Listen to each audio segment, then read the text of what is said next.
I wasn't looking for love,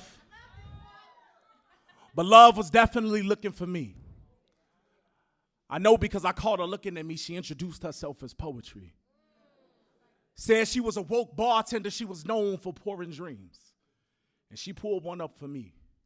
Showed me images of who I was supposed to be. Supposedly, I guess I wasn't living in my purpose, like lagging phone service. I needed to upgrade to the latest version. And she pours the dream so perfect, she don't stir it, she serve it straight.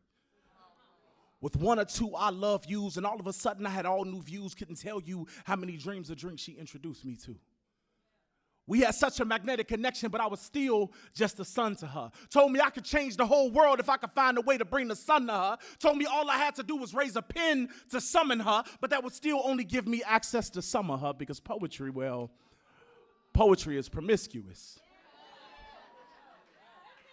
She prefers mistress over missus, doesn't believe in being tied down. She likes to get around, likes to be seen on this poetry scene. Seems to me that she was a fiend that was keen in her need for attention. I can't judge her.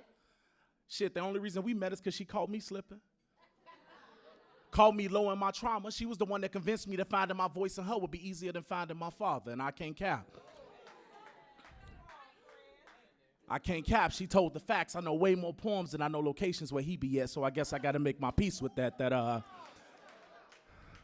fell for poetry.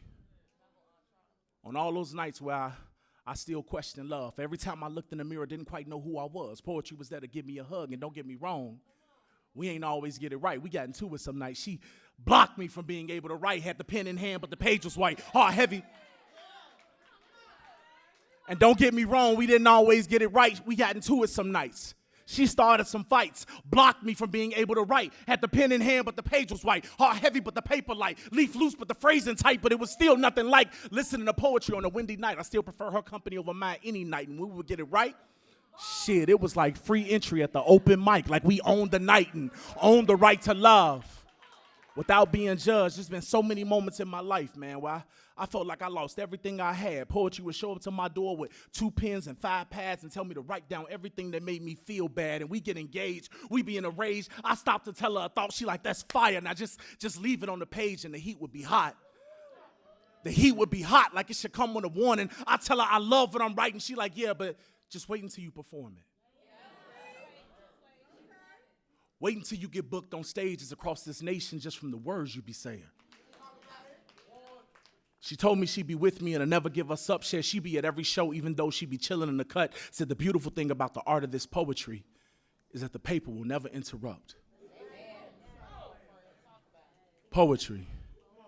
She knew who I was and who I wasn't. She reminded me of my favorite cousin because she also favored cussing anytime she needed to say something. But I love her. Even though I got to share her with others, she helped the old Eros find the new with me. So even though I'm with her by myself usually, I still always tip her the group gratuity because of what she did for you and me. And if you've ever loved any line I spit, then you better take a minute and give poetry the credit for it. Because she's the reason these words flow so well together. Like I said, I wasn't looking for love when she found me, but now we definitely go together. That's that piece.